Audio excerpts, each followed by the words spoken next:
Hello, everyone. Thank you for joining us today in our monthly webinar. I'm really happy to see you all here. And with me or with us today is Lucy Spence. We're going to be talking about strategic alignment today. Now, before we get started, just a reminder that we will be taking questions. So be sure to stick around. You can drop those questions in the Q&A box in your Zoom panel, or you can drop them in the chats. Either way goes, all good. And we will also be sending out a recording early next week. So if you want to share the recording with anyone, or if you would like to watch it back if you have to drop off at any points, no worries. With that said, Lucy, the floor is all yours. Thank you very much. Hi, everyone. Hope you're having a good afternoon or evening or morning, wherever you are in the world. I talk about sort of strategic alignment and some of the things that some of the experiences I've had throughout my career, and a couple of reflections on that. And I guess when I was starting to think about this, I had a moment, we're all in this sort of new world, where I suddenly recognized that I was looking at the world on the whole, and the UK particularly, and with the approach the government was taking to managing COVID, I realised I was very much out of strategic alignment with their approach to the situation. And it brought up a lot of, I guess, familiar feelings that I've had at various parts of my career, where I think I'd not understood why the leaders and peers and people around me were making certain decisions, and what did they know that I didn't know. And so I started to think about some of this stuff. Sorry, I've just realized I'll move the slide along. And I started to think about strategic alignment as we often define it kind of traditionally as, how do we know that we're all going in the same direction and pulling together to achieve the same thing? And I started to think about it in terms of, do I actually trust the judgment of the people around me? And do I understand what they're trying to achieve? And do I understand what I'm trying to achieve in relation to them? And would we all be making the same decisions in the same situation? And I sort of started to apply this lens back to my career and the different phases and roles I've had.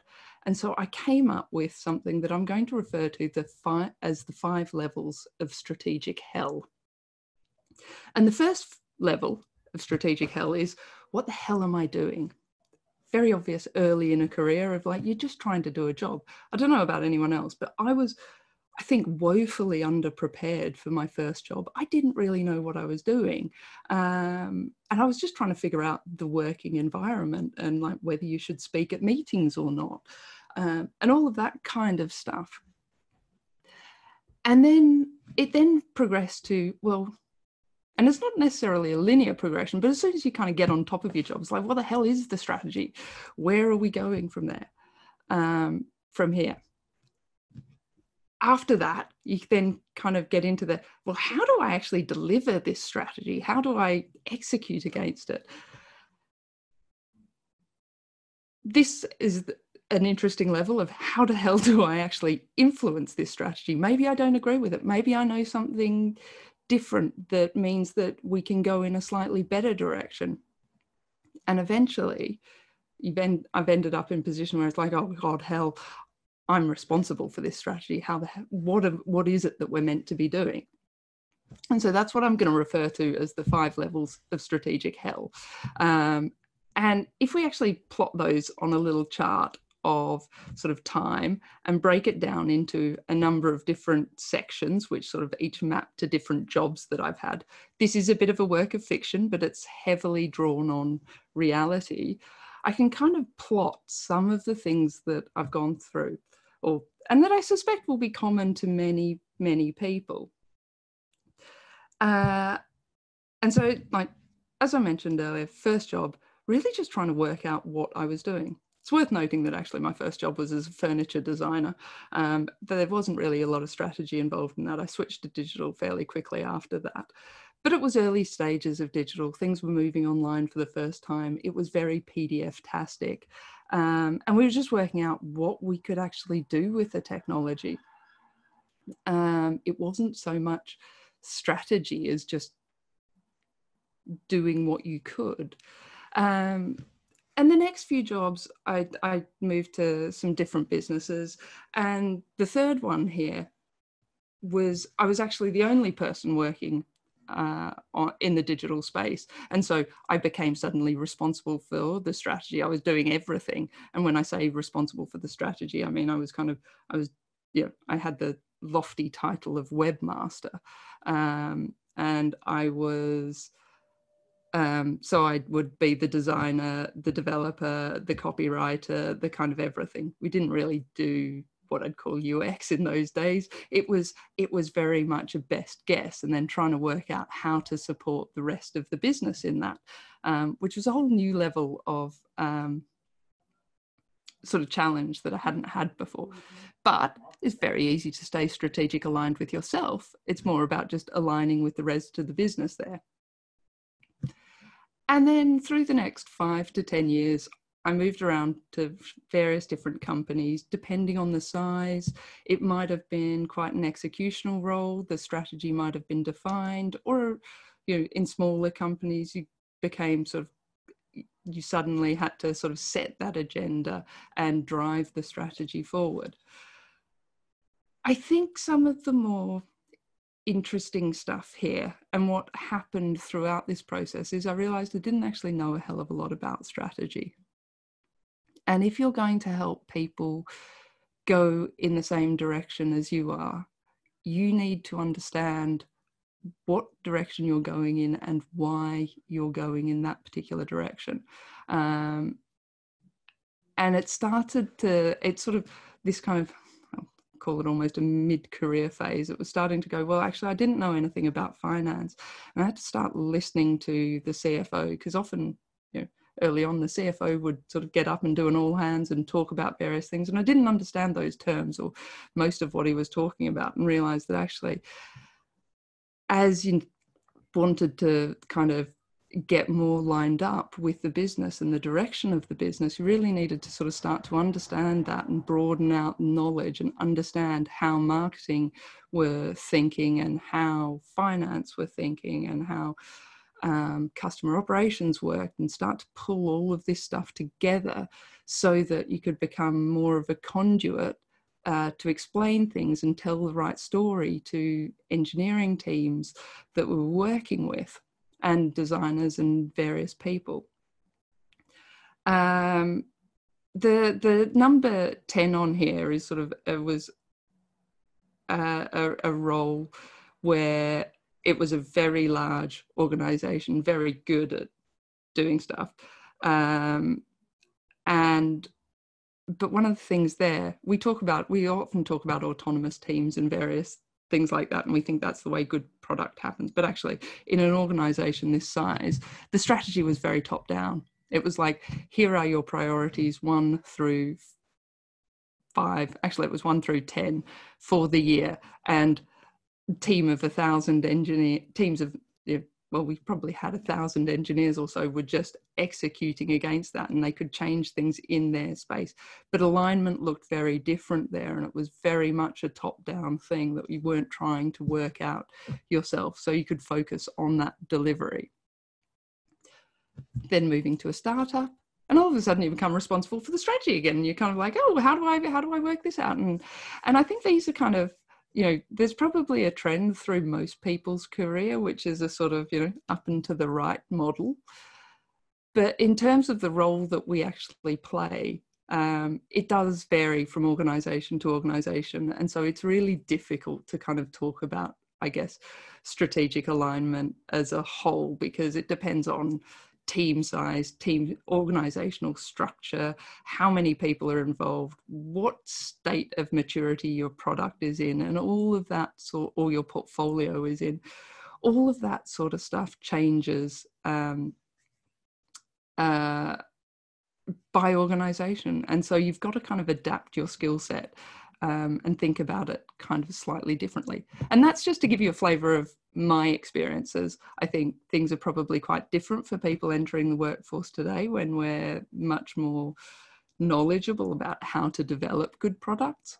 But I think the organisational dynamics will still be present depending on whether you're in a startup or an enterprise or whatever it is, or whether you're B2B, B2C, where you're playing. Anyway, that's a bit of stuff around me. What I want to talk to you about now, or what I want to sort of extract from that, is just a couple of tips and tricks that I think I've learned along the way, or I've been working on recently to help me improve alignment through, or improve my own alignment and the alignment of my teams. And so tip number one is to really get into understanding strategy. We often talk about strategy as just a long-term plan. And that's not quite what it is. There are a couple of really good books on this that are worth reading, one of which is Good Strategy, Bad Strategy, and the other would be 7 Powers. And to quote, I think Gibson Biddle talks about this a lot, of how do you build hard to copy features? What are the leverage mechanics that you can use in order to build yourself a competitive advantage that you can maintain and increase? And there are certain ways of doing that. And so for me, I think one of the things that has helped me get more and more alignment is to get better at understanding kind of what strategy is and what a good strategy looks like.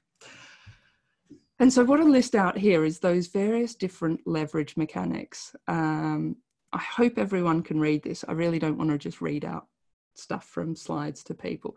But things like economies of scale, where production gets cheaper as you scale, or network effect, where you get benefit from having a larger audience. Think of something like Facebook for that. Facebook only works if everyone you know is on Facebook, and so, but once everyone's there, it's too hard to switch. Brand would be something like Coca-Cola. No one else is going to enter the cola market because Coke have just such a dominant brand in that space. And if you then plot those leverage mechanics, or where you're kind of playing in those spaces in a kind of on 3 horizons of whether you're trying to defend in that place, whether you're trying to expand into a parallel market, or whether you're trying to innovate and disrupt and change the market dynamics, you can start to see where the real value is, or start to articulate what is more important than other things and where you might need to invest. I've certainly found this helpful in terms of trying to understand the strategies that have been applied in the businesses I've been in recently. And I'd be really interested in people's feedback of whether or not this is a useful tool for anyone else. To be really clear, it's not that you're expecting to have any sort of strategic initiative in every single box on this. It might only be 2 or 3. It's just, where are your key focuses around how you're trying to build a competitive advantage? Because then what it does is helps you really understand the details of the strategy and why you're doing certain things, which should help you explain it better to other people. And that kind of brings me on to tip 2, which is around doing a self-assessment. And you can assess yourself, or you can assess other people, you can assess your teams. And the 2 kind of factors that I like to look at are, A, do you understand the strategy? And B, do you agree with it? And depending on where you are on that scale, you might want to take slightly different actions. For example, if you end up with low understanding and low agreement, you've got to work on the understanding first. You can't try and reach agreement on something that you don't understand. So it's just about working out and making sure that people really, or that you understand what it is that you're trying to achieve. And you can talk to other people and check whether they understand. If you're working with engineers, ask them to describe to you what they think they're doing, how their work contributes, to check whether or not they actually understand why you're doing certain things. My experience of engineers and designers is that they will make it pretty clear when they don't agree with you. But by getting understanding, you'll move people in the direction of agreement, typically. If, on the other hand, you have people down in the quadrant of where they agree, but they don't understand what the strategy is or how it works, you've got to start to kind of question them to get to work out what it is that they don't understand or why they're doing what they're doing. Because this is actually one of the danger zones. If you have people who on the surface agree but don't understand, they can't apply their judgment in a way that's going to reliably produce the kinds of results that you want. And so you go through, you have to sort of really get under the skin of what the understanding is in order to ensure people can use their judgment and affect it and make good decisions, because that's what you're trying to do with strategic alignment, is get everyone kind of making decisions that all contribute to each other and don't conflict. The other danger zone is really where you have a high level of understanding, but you don't have agreement. And there may be philosophical agreements. They may be that people think that something else is worth going after. And I think most of us may have been in this situation at various points in time. It's where you get some interesting conflict happening.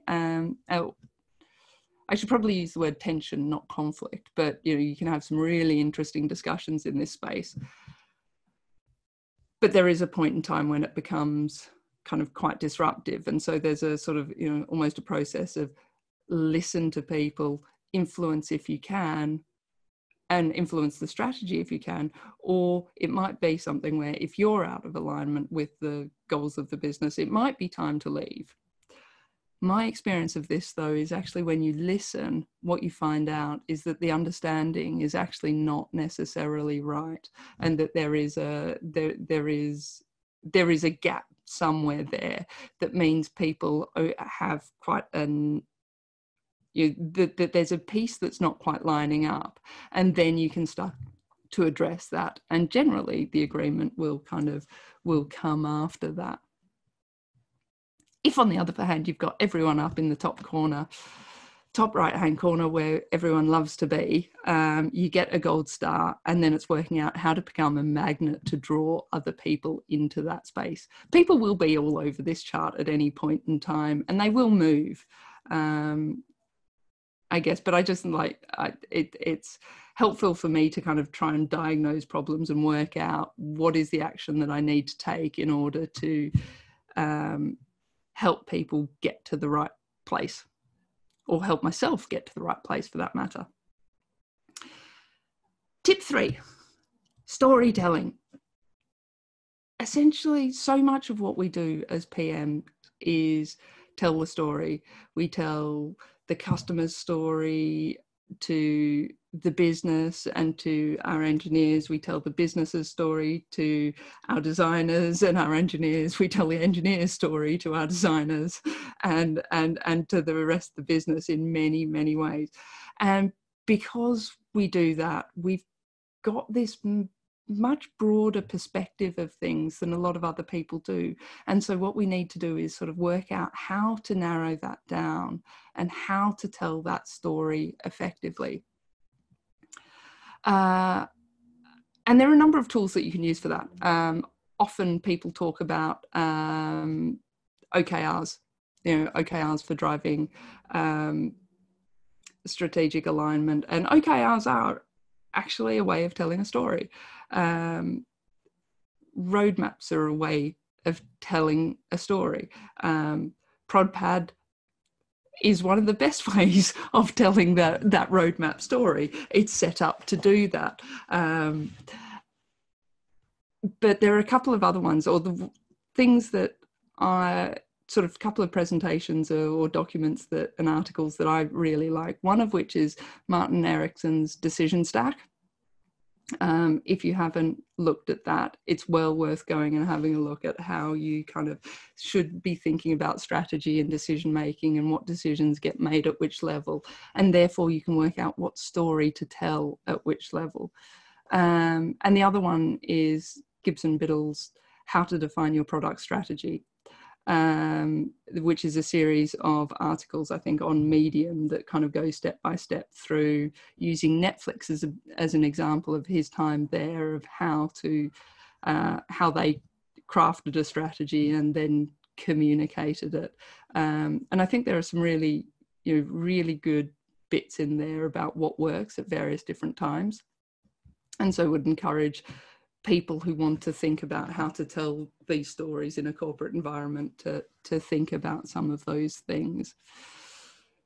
And we're going on to tip 4, which is to think about doing skip levels. Skip levels, for people who don't know, are really where you pass out or you bypass a layer in an organization. So for me, something that I did earlier in the year with my boss was she had a conversation with my team, and she had a team meeting with my team without me there, and used that to work out whether my team really actually understood the strategy and whether we were all working together, and then could give me feedback on that afterwards, which was really, really valuable. And can be a way to highlight blind spots in either your communication style or any one of a number of other things that you might not get to. I think about this in terms of, I guess, one of my more recent sort of learnings is I talk to a number of people at work on a really regular basis, like we talk to each other every day. And then there are the people that those people go and talk to. And actually, I don't get to spend anywhere near as much time with that second layer. And starting to doing a lot more stuff there to check that actually the understanding is going through and it's getting relayed through, because there's always an element of Chinese whispers of you tell one story here and it doesn't make it through in quite the same way. Sometimes it makes it through in a much better way and you actually learn how to tell that story a bit better. But I really encourage people to think about how to do that, of how to kind of validate that the right message is going through. And you can often do that. And you can do skip levels upwards as well. It's like, how do I go and talk to my boss's boss to understand that, to hear from them what they're thinking about, and make sure that there's not a message getting confused coming down the line to me. And so these are the kind of some of the things that I really like to do and think can help with this. And if you bring all of that together, you can then sort of put it into a bit of a loop. And we like loops, we're product managers, which is just about making sure, trying to deepen your understanding of what the strategy is, assessing where you and your colleagues are, practicing how to get better at it, and then validating that you have done that, and then go around again, because you can always deepen your understanding of kind of the strategy and the impact. And, strategy is kind of like what's something that's got lots of tentacles? It gets it, it's like, I was going to say it's like an octopus. I'm not going to go with that analogy. That's a terrible analogy, but it is something that just touches on everything, and so many decisions come out of it. And the more you can understand about that, the better the story is that you can tell to the people that you work with in every conversation you have with them, which helps everyone else understand what's going on and why you're trying to do what it is that you're trying to do. Now, I've rattled through that all quite quickly. thank you very much for listening. And I wonder whether it's a good chance to have, I don't know if there are any questions. We do. If we go back to the understanding chart thing that you were showing at the beginning, someone's asked, do you have any examples of how to actually assess understanding? This one or this one? That one. This one. I think it's very much asking people why they're doing something. Like, do you know, if you were to talk to an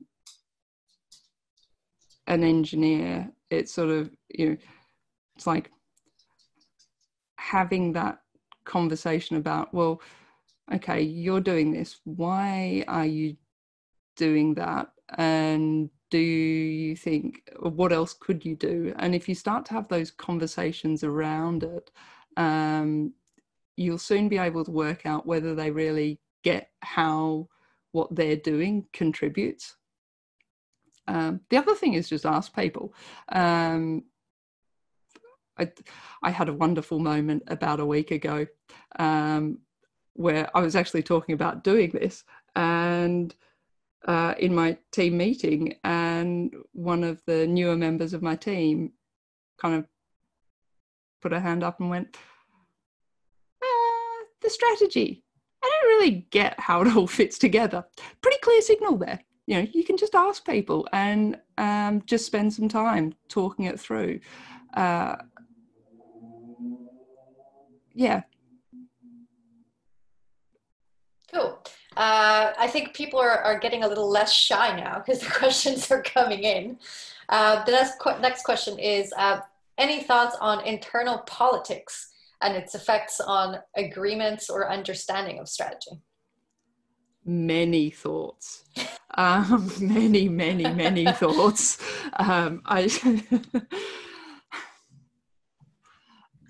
I think there's the part with internal politics, I guess, is it depends whether or not are you actually all agreeing to the same thing? I think, this is where it comes to understanding for me, and whether everyone is actually talking about the same things. The number of conversations I've seen where there's disagreement is because people are just talking cross purposes. There is ambiguity if they're talking about an experience or they're talking about a feature list where people don't necessarily understand what the features do, and actually being able to articulate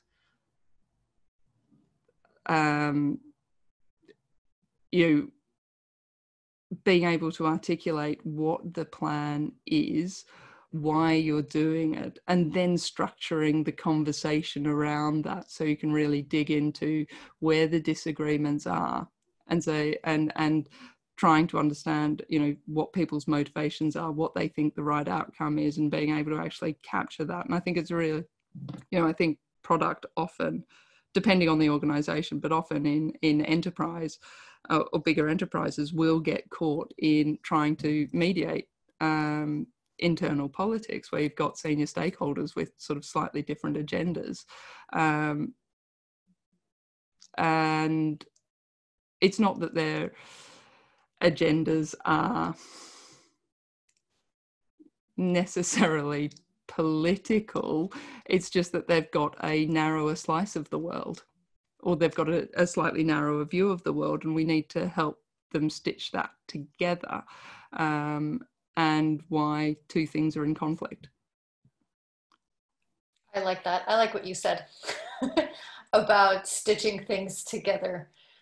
Good answer. It's difficult to answer it because internal politics is one of those phrases where, without a specific example, it's difficult to give advice, because there are people who are just actually being difficult for this, not for the sake of being difficult, but they're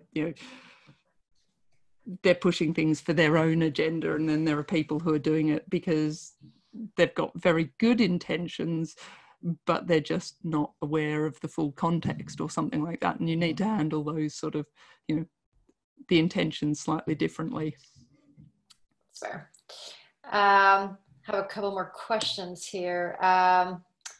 Is the gap in understanding and agreements more commonly seen in older, more traditional companies, or do you see or find that in younger startups as well? I would say it's a both, but yeah, that's been my experience. Startups, I think, are more personality driven, in that where you have that kind of conflict. It's probably more that you've got co-founders who might be going in slightly different directions, would be the typical scenario there. I think larger or more older organizations, it's usually organizational structure, process, and knowing, or trying to get through just the change of how things are done, because things aren't done the way they were 10 years ago, but the people who are usually at the top are successful based on the work they did 10, 15, 20 years ago and still want to work that way. Cool. Here's a good one. What do you use to validate strategy?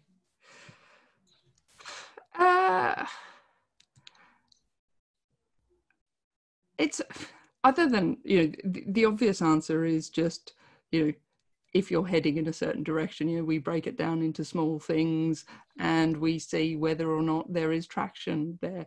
But strategy is a bit of a gamble. Or there is a bit of intuition in there, because we don't know what the world is going to be like long term. We can do things like look at, and I guess that comes back to some of those mechanics earlier on, of looking at how do markets work, how do industries work, and where are the opportunities there. There might be other people going after that same space. So it's more of an execution challenge than of who can get there quickest or who can get there best. But I think that, if you take someone like, or if you take an organization like Amazon, they're quite interesting with their strategy. Their strategy is actually a process strategy about how you develop product a lot of the time, and so they can make lots of small bets. But when they talk about small bets, they mean things like Fire Phone, which are probably 250 million, but that for Amazon is a small bet. So they can do that, and they can do many of those every year. Most other businesses can't do that. And so we have to test in smaller ways, but that's all just about kind of, lean product development and validating that you're actually finding product market fit. And then you're working at, once you've got your product market fit, how do you expand into larger markets? How do you innovate? How do you do a better job of solving customers' problems? I like that you said all of that right now, because it leads to our next question really nicely, which is, product strategy to drive the product roadmap. I think, and using the words of Gianna Basso, your roadmap is the prototype for your strategy, right? Yes. I tell me more on that, Lucy. How do you use your roadmap?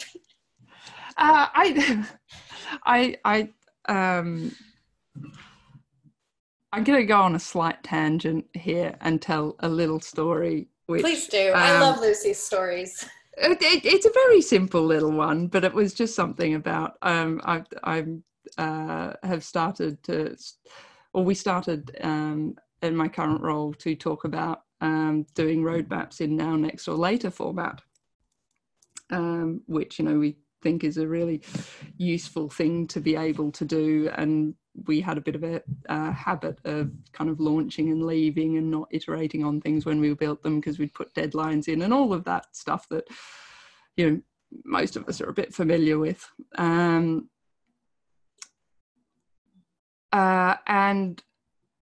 someone else I was a little bit fearful about this. I thought, I don't know whether this is going to work or not. And I walked into a meeting and someone else had just taken it and run with it. And I was kind of like, oh, I don't even need to do this. Someone else has gone and done it. And the feedback generally that came back from people was, that's so much easier to understand. And I really wasn't expecting that feedback on that format. I do love Jana's comment that the prototype, the roadmap is the strategy, or is the prototype of your strategy.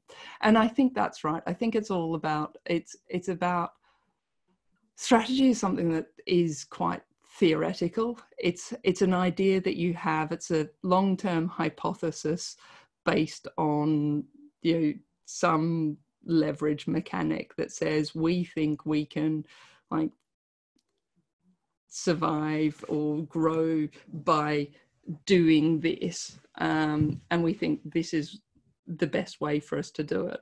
And then what you've got to do is take the ambiguity out of that, and you've got to start to make that real to people, and you start to break it down, and you're just like, if we're going to do that, well, what do we need to do first? And that's kind of how you get from the strategy to the roadmap. It's just, kind of going these are the parts that when they come together will bubble up to achieve this. And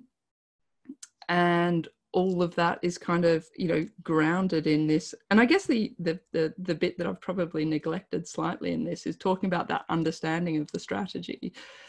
It's very much understanding of, what is going to work for customers, because none of this holds together without that. And so that's the kind of the interesting lens, is how does that strategy, the roadmap is kind of the connection between customer need and strategy, and how you actually address that.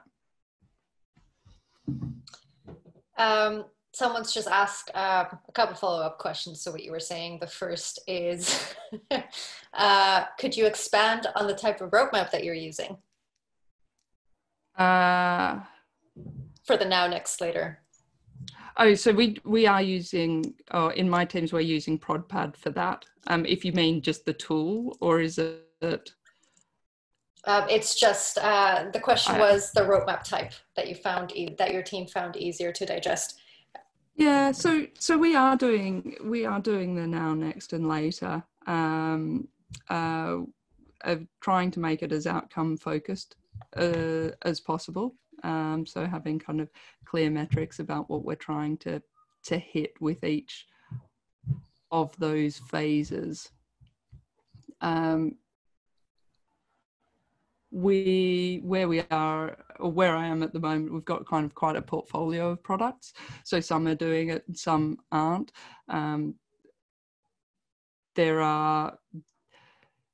It's interesting, there are kind of some roadmaps. We have a number of experimentation roadmaps as well, which are very much around the kind of more the Gantt chart style, because actually you've got to do sort of estimations of how long each experiment is going to run for, and the sequencing of all of that. But that's more of a delivery planning type activity. I'm not sure if that's actually answered the question or not. I hope it did. It was from anonymous attendee. So anonymous attendee, I hope that answered your question. Let me just find another question over here.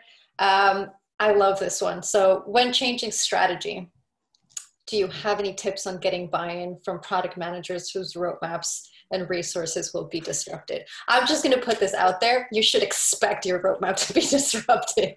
It's going to happen.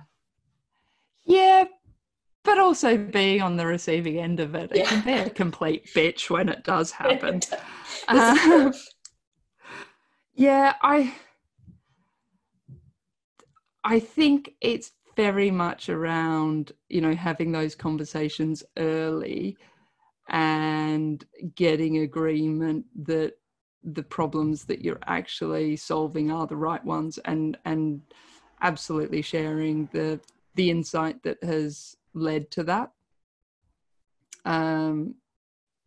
Because, you know, that decision is going to be based on something, and whatever it is should be reasonably compelling. And you need when you actually, if you have a compelling case for it, if it's done in an appropriate and sympathetic way and an understanding way, I think generally product managers are okay with that. It can be difficult depending on how people are incentivized, is one of the big watch outs. I find if people are incentivized on their individual team goals, and you're going to go and blow that out of the water for them, so that, you know, that results in them not getting a bonus or something like that, yeah, you're going to get some resistance there. And that's, you know, those are some interesting challenges. But yeah, it's definitely something. Again, the larger the organization I've worked in, the more top down that stuff has needed to be, because actually having a single voice at the top that can make those kind of decisions. I know we do like the idea of sort of autonomous, independent teams that can all work that way, but sometimes it does take many teams to ship something. And then, yeah, having clarity there around what are the priorities does remove a lot of that tension. I think it's something to look for in organizations. It's difficult when you push all of that decision making and all of that conflict resolution down to the people who are working on in a much narrower space, because they won't necessarily know whether A or B is more important. And so there's a balance there between kind of hierarchy and flatness and autonomy and those sorts of things. And that also depends a little bit on the domain that you work in or the industry that you work in. Yeah, I'm probably a little bit atypical in that actually there are certain things about hierarchy which can be quite valuable, in that it often gives real clarity around decision making, and that can speed up decision making a lot, although that's not a particularly popular viewpoint at the moment. We kind of go through phases with what is popular and what's not. So what you're saying is it depends, which is my favorite product manager answer. Yeah, I mean, I love having 3 contradictory opinions at the same time and then trying to work out which one I actually believe. But it's true, though. It does depend. It really does. And I think a lot of the time where it doesn't work is where, or the things that I've seen not work particularly well, is where you do have the hierarchy, but you don't have the clarity of decision making. And so you end up with conflicts or sort of confusion, perhaps not conflict, but just confusion at different levels within the organization. And so there's not just lateral churn in conversations, it's sort of vertical as well, and it's just more and more mess that slows everything down. So I have I think we're going to take we have 25 open questions and still 150 people on the line, so I hope it's okay. We're going to try to answer as many as we can, but we have a couple here which are interesting. What happens, or what would you recommend when you are the one that doesn't agree with the strategy because it's coming from the top, but you still need to inspire others to follow that strategy? I don't know what you're talking about. I've never been in that position. No. She said sarcastically. Yes.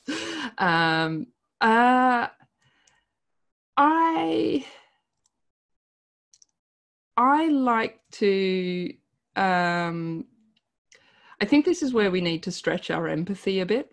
It depends what the reason for disagreeing is.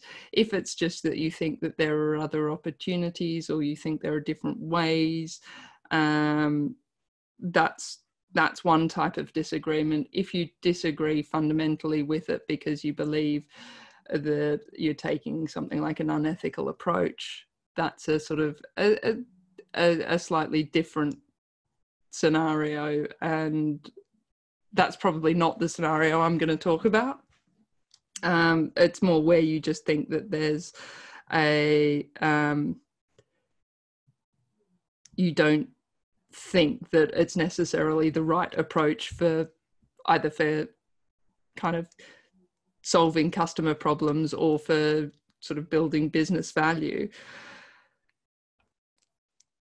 I think it's worth, I like being pretty honest about stuff.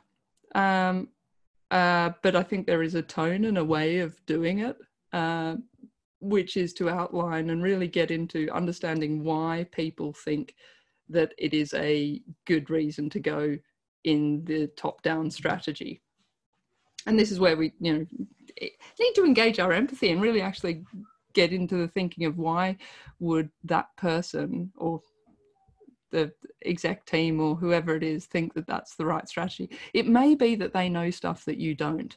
And so it's, make sure you're deepening your understanding as much as possible there. There are all sorts of things. There are things that I'm learning out about now, like CapEx and OpEx, which I had no idea about for, until a couple of years ago. They were not things that I'd considered that might influence stuff, but I now understand a fair bit more about them. A lot of people's strategies have changed drastically in the last couple of months because cash flow is going to be an issue. And so unless you're attuned to those conversations, you've got to have a little bit of that, I don't know the answer. I think you can put forward a kind of alternative view and say, this is where I feel like we should be going this way, but I don't necessarily understand the differences, or I don't understand what that is, and that is the direction we're going in. And so you start to experiment. That's the beauty of being able to do some experiments, is kind of go and start to push on things. There are certainly things that I, in my time, kind of originally gone, nah, that's never going to fly. That, like, why would people do that? And, and now £1 billion businesses, which probably says more about my product intuition than anything else. But I think, we talk a lot about acknowledging that we don't know the answers. And I think you can do that in strategy as well, if it makes sense. If someone's coming up with something that really doesn't make sense, and you're going to be continually battling this, there is a thing of, if that's not going to change, is that the company you want to be working for? Fair answer. With that, we're going to take one last question because we're nearing the hour. And the question is, going back to the Now Next Later roadmap and not having a defined timeline, have you had any challenges coordinating delivery with other teams and informing sales when something will be ready? Yes.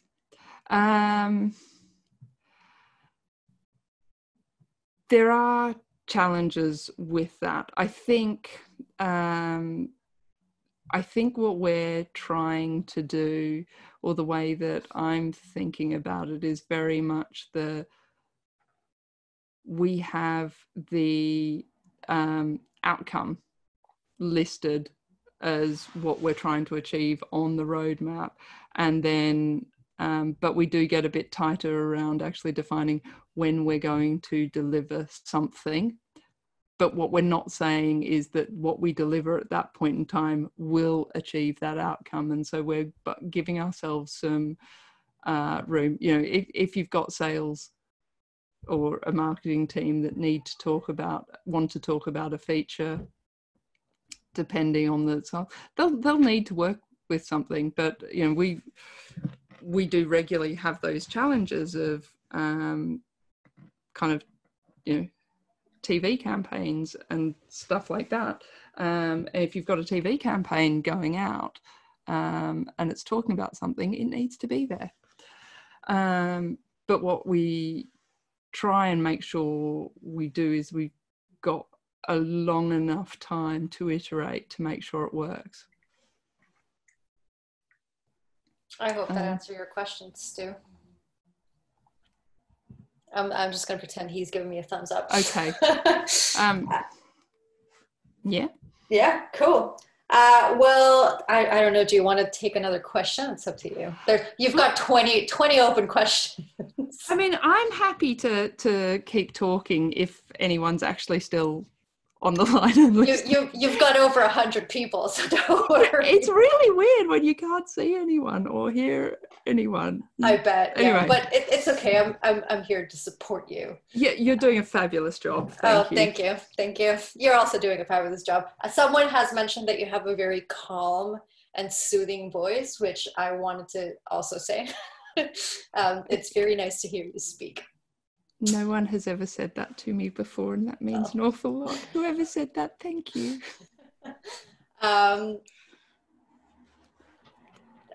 just said they could hear us talking all day. Thank you, Kyle. Maybe we will just stay here all day.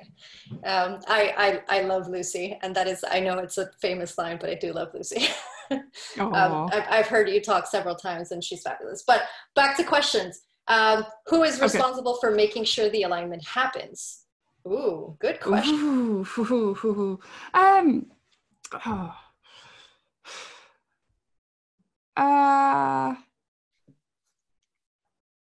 If you've got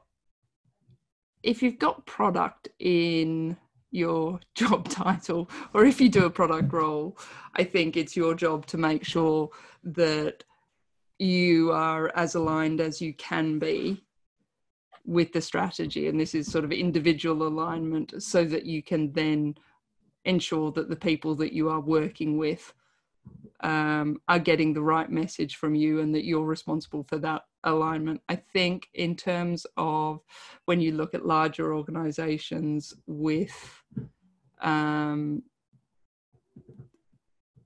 with like a CPO and multiple layers of product managers, it obviously goes right up to the top in terms of accountability, but every person in that chain has to be, it is a chain of communication a lot of the time, and so every link is important in that and has a job to do.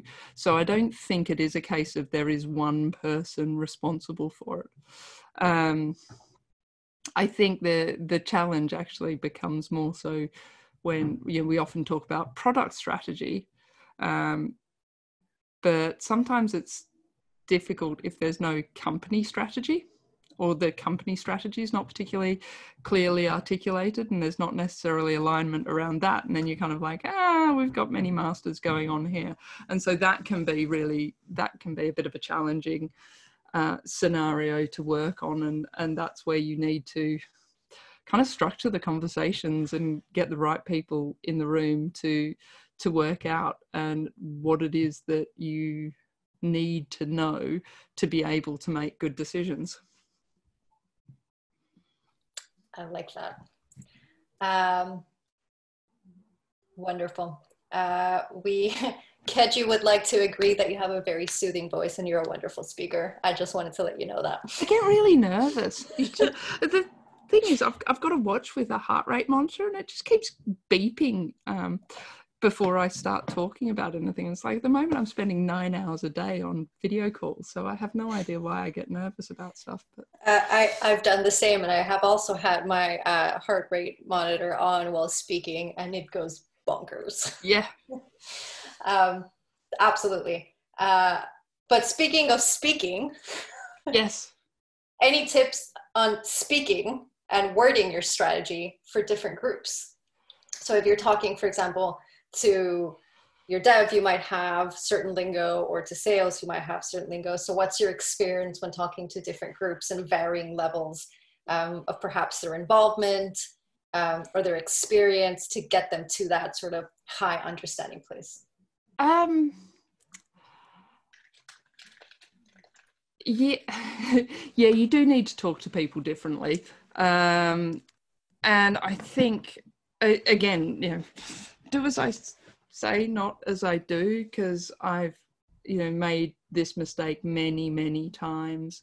When you're talking to more senior people, they need a different type of explanation. They're not in the details as much. They're shifting across many, many different things. And so they need to be able to pick up on what they're interested in quickly and be able to work out where they give value. And then, they're stepping in and stepping out. And so you may remember the last conversation you had with them, but the chances of them remembering the last conversation they had with you are a little bit less. And there's something about that dynamic where I think what I've done is assumed many times I could pick up a conversation from where it was, or I could kind of go straight into the kind of details, and you need to do a lot more kind of context setting. It's going to sound really patronizing if I say, explain it to it like you're explaining it to your mum or your dad or something like that, but it is often beneficial to do that and to just kind of recap exactly where you are and what you're trying to achieve and why you're doing what you're doing. Engineers, you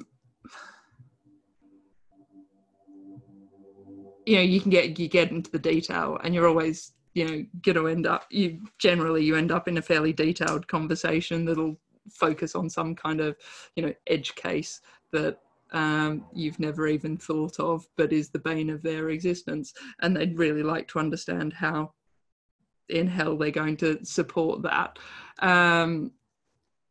I think the thing for engineers, depends what, or I was going to say engineers, it depends what you're talking to them about. A lot of the time, they're spending time coding. They don't necessarily understand what's going on in the rest of the business, and they're not necessarily that interested in it. So it's actually being able to kind of craft the right story about what they need to know, what is helpful to know, and what allows them to kind of, again, use good judgment about where to spend their time and what particular problems to solve without dragging them into loads of details of various other things. And I think, if you talk about sales and marketing and people like that, a lot of it is actually just an education piece around, depending on how technically literate they are and what the demands are, is just sort of explaining the processes and the challenges and various different things like that along the way. Cool. I don't know if this also helps you, but we have, not you, Lucy, but the person that asked the question, we have different levels of roadmap. So the way we share things, we might have, one version of a roadmap for customers so they can understand our strategy. And we have a different version, let's say, for our internal team, which may have a lot more detail, obviously. But that is part of being able to communicate, that is show them what's relevant. Yeah. Right? So you're not necessarily going to go to someone in your sales team and be like, this is where everything is at in every single step of the process, because they might get a little bit confused. But perhaps, sharing the high level strategy would be more helpful. Yeah, but I think that's really what you're doing with a lot of this sort of stuff, and a lot of the, if you look at a model like OKRs, that's taking, that's a kind of, that's breaking a strategy down into something, you know, a layer below that. You can then go into a roadmap, a high level roadmap below that. And then, you know, you go down and you end up in a Jira backlog somewhere along the line. You go and stick a salesperson into a Jira backlog, and that's not going to end well. It never does. No, I mean, and it's just not, you know, it's not fair to them. You know, the point is that if everyone could kind of communicate well and work out what we needed to do. I'm now thinking of Tor's MTP talk about humility and product management, but it is kind of the thing of like, if everyone else could communicate effectively, we wouldn't have jobs. That was a good talk. Yeah. And, you know, there is a role to play there in being that filtering mechanism and being able to explain. And, you know, we talk about empathy for customers. We actually need a lot of empathy for our colleagues as well, because, you know, they're not out there trying to make life difficult for anyone. They're just trying to do their job. And a lot of the time, our job is to just help other people do their job. Yeah, someone I know once said, product management is also people management. And I think it may have been Jana Basta. It sounds like something that she would say. It is something that she said, actually. It was at her MTP talk. And a fantastic talk for anyone that's interested about, you know, having empathy for the people that you work with. Awesome. Well, we have so many questions, and I wish we could go on and on and on and on and on. Unfortunately, we must now come to an end. But thank you everyone so much for joining. This was fantastic. Thank you, Lucy, for being here. You've done a fantastic job. You have a very soothing voice. This is wonderful. This is not something, I'm going to have to go and tell my mum that, because she told me I needed elocution lessons. Absolutely not. I cannot even tell you the amount of compliments I've seen coming through today about what an absolutely soothing voice you have. So I hope to anyone that's going to listen back to this, send us your thoughts on Lucy's voice. That actually just means that I've just bored everyone and lulled them into sleep. Absolutely not. You have still over 50 people as we're saying goodbye. For those 50 people, you're awesome. Someone just said, super talk with clarity at the end of a long day. And I agree. You know what I just realized? I just misspelt my own name on my on the last slide. That's how, you know, attention to detail. I'm on it. Well done. Anyway, sorry. Well, if anyone is trying to reach Lucy, there's an E at the end of her name, by the way. So if you're Such an idiot. If you're trying to find her on Twitter, it's Lucy J. Spence with an E at the end. But we will be sending out her Twitter handle as well in the follow-up email, alongside the recording to this. If you want to share it, if you want to talk to us or to Lucy, please reach out at any time. We are more than happy to keep this conversation going. Yes, someone just posted your actual Twitter on the chat. Thank you, Damien. Thank you. Pub, someone's, oh, we can't go to the pub, Jock. I wish we could. Communication is really important. You've got to be like on that stuff. Here we go. It's all about strategy and communication. So thank you guys so much for joining again. Thank you a million times, Lucy, with an E at the end. And next month we have Sharon Lowe from Microsoft talking about product ethics. So that should also be a good one. Awesome. Join. And we will see you next month. Bye, everyone. Thank you very much. Bye, everyone.